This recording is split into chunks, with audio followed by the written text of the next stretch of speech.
நம்ம எல்லாருமே ஏதோ ஒரு விதமான இறை சக்தி கூட வழிபாட்டிலே தொடர்புலயே எப்பவுமே இருந்துட்டு இருப்போம். ஆனா நம்ம எந்த விதமான இறை சக்தி கூட ஒரு தொடர்புலயோ ஒரு வழிபாட்டிலேயே இருக்கோம் அப்படிங்கிறத இது வரைக்கும் யோசிச்சிருக்கீங்களா? இப்போ இறைவன் அப்படிங்கிறவர் ஒருத்தர் தாங்க. ஆனா அந்த இறைவனோட அந்த இறை சக்தி, அந்த எனர்ஜி அப்படிங்கிறது பார்த்தீங்கன்னா பல ஃபார்ம்ஸ்ல இங்க மேனிஃபெஸ்ட் ஆயிருக்குது. ஸோ அதுக்குமே பார்த்தீங்க அப்படின்னா ஹைரார்கியா ஒவ்வொரு கேட்டகரி ஆஃப் லெவல்ஸ் இருக்கு. இந்த அளவுக்கு எந்தெந்த லெவல்ல எந்தெந்த எனர்ஜியை ஒரு இறைத்தன்மை நமக்கு கொடுக்கும் அப்படிங்கிறது. ஸோ அந்த மாதிரி எந்தெந்த லெவல்ல எந்த இறை சக்திகள் வேலை செய்யுது அப்படிங்கிறத இந்த வீடியோவில் பார்க்கலாம். நீங்க எந்த விதமான இறை சக்தி கூட தொடர்புல இருக்கீங்கன்னு இந்த வீடியோவில் நீங்க தெரிஞ்சுக்கலாம்.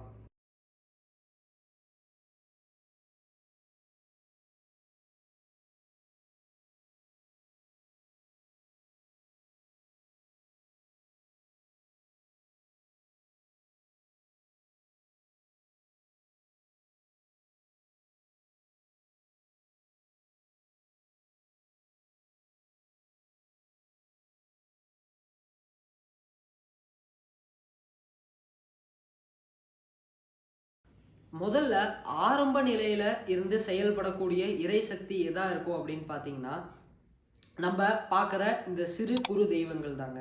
நம்மளோட இந்த சிறு குறு தெய்வங்கள், அதுக்குள்ள தான் நம்மளோட குலதெய்வங்கள்.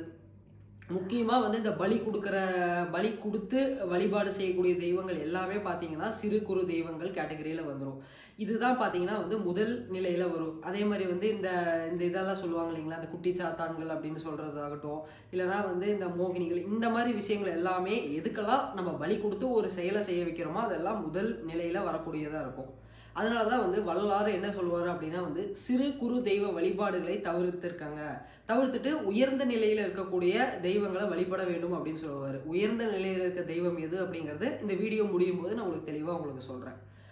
இதுதான் முதல் நிலை. இதுக்கு அடுத்த 2ஆம் கட்ட நிலையா இருக்கிற இந்த இறைசக்தி என்ன அப்படின்னு பார்த்தீங்கன்னா, பஞ்சபூதங்களும் நவகிரகமும். ஆமாங்க. இந்த பஞ்சபூதமும் நவகிரகமும் தான் பார்த்தீங்க அப்படின்னா இதுக்கு அடுத்த கட்டத்துல இருந்து செயல்படக்கூடிய இறைசக்தி.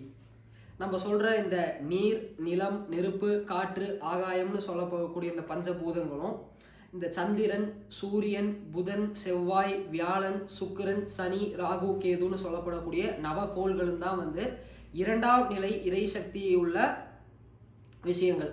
ஸோ இதுங்களோட வேலை என்னவா இருக்கும் அப்படின்னு பார்த்தீங்க அப்படின்னா ஒரு மனுஷனை அதாவது மனிதன்னு சொல்றதை விட எல்லா உயிர்களையுமே ஒரு விதமான ஒரு கட்டுப்பாட்டுக்குள்ள வச்சுக்கிறது, ஒரு இந்த இந்த நேரத்துக்கு இந்த செயலை செய்யணும், அடுத்து இந்த மாதிரி நடக்கும் அப்படிங்கிற விஷயங்களை கட்டமைக்கிறது பார்த்தீங்க அப்படின்னா நவகிரகங்களும் பஞ்சபூதங்களும் தான். இதுக்கு அடுத்த நிலையில இருக்கிறது பார்த்தீங்க அப்படின்னா அங்கதான் இந்த நவக்கோள்களின் அதிதேவதைகள்னு சொல்லப்படுறதாகட்டும், இல்லைன்னா ஒரு உயர்ந்த நிலையான இறைசக்தி கொண்ட தெய்வங்கள் அப்படின்னு நம்ம சொல்லலாம்.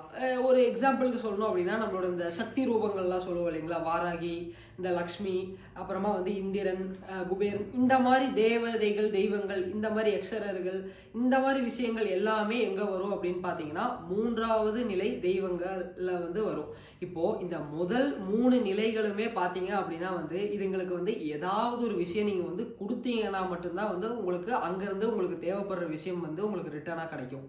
இப்போ ஃபார் எக்ஸாம்பிள் அது ஒரு மாமிசம் அப்படிங்கிற படையல் வைக்கக்கூடிய தெய்வங்கள் அப்படின்னா அதுக்கு உயிர் பலிகள் கொடுக்கறதாகட்டும், இல்லை அப்படின்னா நீங்கள் ஏதோ ஒரு விதமான பழங்கள் வைக்கிறது, அப்படி இல்லைன்னா ஏதாவது ஒரு விதத்தில் நீங்கள் அந்த ஒரு இறை சக்திக்கு நீங்கள் ஏதோ ஒன்று கொடுத்தீங்கன்னா தான் ரிட்டர்ன் உங்களுக்கு அதுக்கான நீங்கள் நினச்ச வேண்டுதல்களோ, இல்லை நீங்கள் என்ன நினச்சி அங்கே போய் வேண்டீங்களோ அந்த காரியம் இந்த இடத்துல சித்தியாகும். ஏன்னா அதுங்க அந்த மாதிரி தான் வேலை செய்யும். இதில் பார்த்தீங்கன்னா இந்த 3ஆம் நிலையில் இருக்கிற இறை சக்திகள் எப்படி அப்படின்னு பார்த்தீங்கன்னா அதிகமாக போற்றுற மாதிரியே இருக்கும். போற்றிகள் சொல்றது, இல்லை அதை திருப்பி திருப்பி அது கூட வழிபாட்டில் இருக்கிறது, அதை புகழ்ந்து பாடுறது.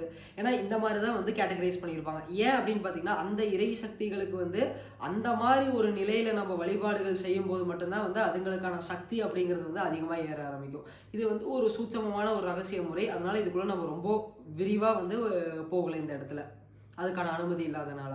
இதுக்கு அடுத்த 4ஆம் நிலையில இருக்கிறது யாருன்னு பார்த்தீங்கன்னா வந்து அங்கதான் வந்து நம்மளோட மும்மூர்த்திகள்னு சொல்லப்படுற பிரம்மா, விஷ்ணு, ருத்ரன் ஆகட்டும், நம்மளோட சித்தர்கள், நம்மளோட சித்தர்கள், முனிவர்கள், ரிஷிகள் இவங்கெல்லாம் இருக்காங்க இல்லையா, இவங்க எல்லாருமே பார்த்தீங்கன்னா அடுத்த உயர்ந்த நிலையில இருக்கக்கூடியவங்க. எந்த ஒரு எதிர்பார்ப்பும் இல்லாம நமக்கு வந்து செய்யக்கூடிய, நமக்கு வந்து நம்ம கேட்டதை வந்து நமக்கு வழங்கக்கூடியது. குறிப்பா என்னத்தை கேட்டு வழங்கக்கூடியதுன்னா ஆன்மீகம் சார்ந்த முன்னேற்றங்களை வந்து நமக்கு வந்து கேட்டதோ வழங்கக்கூடியவங்க வந்து இவங்க எல்லாரும் தான்.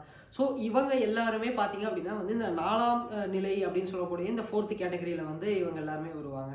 இப்போ இந்த 5வது கேட்டகரியில யார் இருக்கான்னு பார்க்கறதுக்கு முன்னாடி இந்த 5வது கேட்டகரிக்குள்ள இருக்கிற அந்த தெய்வ சக்தி வந்து நேரடியா வந்து எடுத்தோன்னே நம்மளால போய் அடைய முடியாது. ஏன்னா அதற்கான ஒரு அறிவு, ஒரு தெளிவு இது எல்லாமே நம்மகிட்ட இருக்காது ஆரம்ப நிலையில. எல்லாமே வந்து இந்த வள்ளலார் சொல்லக்கூடிய இந்த 7 திரைகள்னு சொல்லக்கூடிய இந்த மாயை வந்து நம்மளை மறைச்சிட்டு இருக்கும். ஸோ இதுல இருந்தெல்லாம் வெளியே கொண்டு வந்து இறைவன்னா இதுதான்ப்பா, இதுதான் உண்மையான இறை அப்படின்னு காட்டுறது யாருன்னு பார்த்தீங்கன்னா இந்த முதல் நிலையோ 2ஆம் நிலையோ 3ஆம் நிலையில இருக்க இறை சக்திகள் காட்டாது. யார் காட்டுவா அப்படின்னு பார்த்தீங்கன்னா வந்து இந்த 4ஆம் நிலையில இருந்து செயல்படக்கூடிய நம்ம சித்தர்கள் ஆகட்டும், இல்லை நம்ம முனிவர்கள், இவங்க தான் வந்து நமக்கு வந்து வெளிப்படையாக காட்டுவாங்க இந்த மாதிரி இருக்கு அப்படின்ட்டு. ஸோ இப்போ அதுக்காக தான் பார்த்தீங்க அப்படின்னா வந்து நம்ம சித்தர்களாகட்டும் இவங்க எல்லாருமே வந்து நேரடியாக எல்லாராலையுமே வந்து எடுத்தோன்னே இறைவன் இதுதான் அப்படின்னு வந்து நம்மளால கண்டுபிடிச்சிட முடியாது. ஏன் அப்படி சொல்கிறோம் அப்படின்னு கேட்டிங்கன்னா, இப்போ மாணிக்கவாசகர் இருக்காரு அப்படின்னா மாணிக்கவாசகருக்கு இறைவனே வந்து அவருக்கு வந்து இந்த திருவடி தீட்சை அப்படின்னு சொல்லப்படுற தீட்சை கொடுத்தாருன்னு நம்ம அந்த கதைகளில் கேள்விப்பட்டிருப்போம். இப்போது அவருக்கு நடந்த மாதிரியே எல்லாருக்கும் நடக்கணுமா அப்படின்னா கண்டிப்பாக நிச்சயமாக நடக்காது. ஏன் அப்படின்னா அவர் இதற்கு முன்னாடி இந்த பிறவிகள்லேயே வந்து அவர் எல்லா நிலைகளையும் கடந்து வந்து இந்த நிலையில இந்த பிறவில வந்து இறைவனை அடையணும், இந்த உலகத்திற்கு ஒரு சில தத்துவங்களை சொல்லிட்டு போகணும் அப்படின்னு வந்தனால அவரை வந்து நேரடியாக இறைவன் வந்து ஆட்கொண்டாரு. இப்போ நம்ம எல்லாரும் என்ன பண்றோம்னா, நான் எதுவுமே பண்ண மாட்டேன் சும்மாவே இருப்பேன், இறைவனை வந்து ஆட்கொள்வாரா அப்படின்னு கேட்டா கண்டிப்பா வந்து பண்ண மாட்டாரு.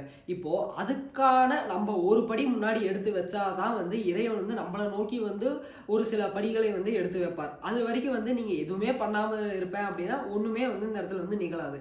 அதுக்காக தான் வந்து நம்மளோட சித்தர்கள் என்ன பண்ணியிருக்காங்க அப்படின்னா வந்து அதுக்கான பயிற்சிகளையோ அதுக்கான வழிமுறைகளையும் வந்து நம்ம வள்ளலாராகட்டும், நம்ம புத்தராகட்டும், சித்தர்களாகட்டும் இவங்க எல்லாருமே வந்து இறைவனை கண்டு இதுதான் இறைவன் அப்படின்னு காட்டுறதுக்கான வழிமுறைகளை கொடுத்து இந்த 4ஆவதுல இருந்து 5ஆவது கேட்டகரி கூட்டிட்டு போறதே அவங்க தான். இந்த 5ஆம் நிலையில இருக்கிறது தான் பாத்தீங்கன்னா வந்து உண்மையான இறை தத்துவம், இறைவன் அப்படிங்கிறது. இதுதான் இருக்கிறது இந்த சுப்ரீம் மேனிஃபெஸ்டேஷன் சொல்லப்படுறது.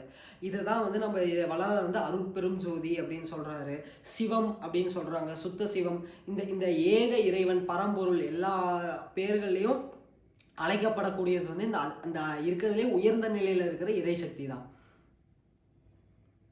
இந்த இறை சக்தி கிட்ட வந்து நம்ம வந்து கேட்டா மட்டும்தான் நமக்கு எல்லாமே கிடைக்குமே தவிர இதற்கு கீழே இருக்கிற எந்த ஒரு இறை சக்தியில இருக்கிற மேனிஃபெஸ்டேஷன்ஸ் கேட்டாலும் ஒரு குறிப்பிட்ட சில விஷயங்கள் தான் கிடைக்குமே தவிர நம்மளால எல்லாத்தையுமே வந்து அங்க வந்து வாங்கிட முடியாதுங்கிறத இந்த இடத்துல வந்து நான் பதிவு பண்ண விருப்பப்படுறேன்.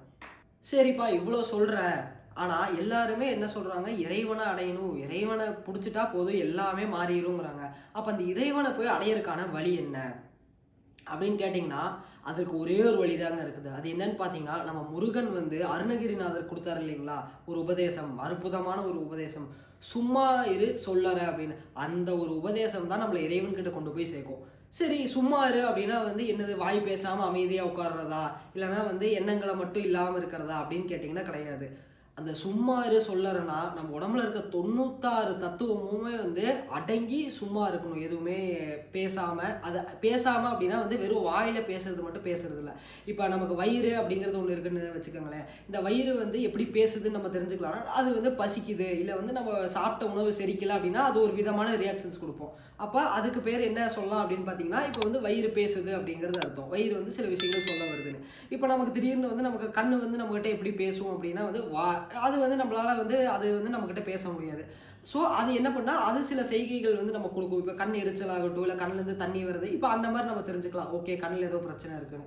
ஸோ இந்த மாதிரி இந்த 96 தத்துவங்களுமே பார்த்தீங்க அப்படின்னா வந்து ஏதாவது வந்து நமக்கு வந்து ஒரு இண்டிகேஷன் கொடுத்துக்கிட்டே தான் இருக்கும் ஒவ்வொரு செகண்டுமே. இது எல்லாமே ஆஃப் ஆகி நின்னாதான் அதுக்கு பேர் தான் சும்மா இரு சொல்லற அப்படிங்கிறது. அந்த ஒரு நிலை வரைக்கும் நம்ம என்ன பண்ணோம்னா கொஞ்சம் பின்னாடி போய் பார்த்தோம்னா அதுக்கு தான் வந்து என்ன பண்ணியிருக்காங்க அப்படின்னா வந்து எத்தனையோ யோக மார்க்கங்கள் இருக்கு, எத்தனையோ பயிற்சிகள் இருக்குது, என்னென்னமோ இருக்குது, எக்கச்சக்கமா இருக்குது இந்த பூமியில. ஆனா இது எல்லாத்துக்குமே வந்து ஆதியா இருந்து ஆதி வேறா இருக்கிறது எதுன்னு தெரியுங்களா? நம்மளோட முருகன் கொடுத்த முருகனோட யோக கலை தான். இந்த ஒரு விஷயம் செய்யும்போது தான் என்னாகும் அப்படின்னா வந்து நமக்கு வந்து உடனடியாக வந்து எல்லாமே வந்து நம்மளோட கட்டுப்பாட்டுக்குள்ளே வர ஆரம்பிக்கும். இந்த 96 தத்துவங்களுமே வந்து கொஞ்சம் கொஞ்சமாக ஒடுங்க ஆரம்பிக்கும். இப்போ எல்லாருமே வந்து இப்போ என்ன நினச்சிக்கிறாங்க இந்த இடத்துல அப்படின்னா, முருகன் அப்படின்னா வந்து ஒரு ஒரு தெய்வ தத்துவம், ஒரு புராணத்துல சொல்லக்கூடிய தத்துவம்னு நினச்சிக்கிறாங்க. அது வந்து புராணங்கள்ல சொல்லக்கூடிய தத்துவம் அப்படிங்கிறது அது ஒரு பக்கம் இருக்கிறது வந்து வேற. ஆனா இந்த முருகன் அப்படிங்கிற இந்த சுப்பிரமணியர் வந்து அவர் வந்து ஒரு சித்த நிலையில இருந்து எப்படி இறைத்தன்மையை போய் அடைஞ்சாரு அப்படின்னு சொல்லப்படுறத வந்து அவர் வந்து எப்படி நான் போய் அடைஞ்சேன் அப்படிங்கறதுக்கான வழிகளையும் அந்த மார்க்கங்களையும் தான் வந்து அவர் வந்து இந்த இடத்துல கொடுத்துட்டு போயிருக்காருங்கிறது தெரிஞ்சுக்கணும். நம்மளுடைய சிவனும் முருகனும் வந்து ஆதி சித்தனா இருந்தவங்க. அவங்க தான் வந்து முதல்ல வந்து சித்த நிலையிலேருந்து இறைநிலையை அடைஞ்சாங்க. அதுக்கப்புறம் அவங்க கிட்ட இருந்து வழியா வந்தது தான் இந்த யோக பயிற்சிகள் அத்தனையுமே. முருகர்கிட்ட இருந்து அகத்தியருக்கு போனதோ, அவர்கிட்ட இருந்து புலத்தியருக்குன்னு இந்த மாதிரி இரு மார்க்கங்கள் வந்து இப்படி போய் நமக்கு வந்து இந்த இப்போ வரைக்கும் இருக்கிற எல்லா யோக பயிற்சிகளும் அப்படிதான் வந்திருக்குது. இதுல வந்து நடுவுல வந்த நிறைய பேர் வந்து எல்லாத்துக்கும் இது கிடைச்சிடக்கூடாது, எல்லாரும் இந்த மாதிரி ஆயிடக்கூடாதுன்னு நிறைய திரிபுகள் பண்ணி, நிறைய மறைப்பு பண்ணி, எக்கச்சக்கமா நிறைய வந்து பிளே எல்லாம் பண்ணி நமக்கு வந்து இப்போ ஒரு சிலர்கிட்ட மட்டும்தான் உண்மையான பயிற்சிகள் அப்படிங்கிறது நம்ம கிட்ட வந்து சேர்ந்துருக்குது.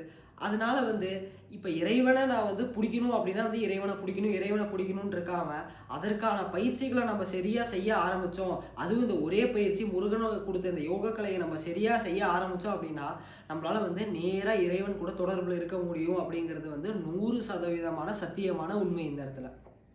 நன்றி. அடுத்த பதிவுல சந்திப்போம்.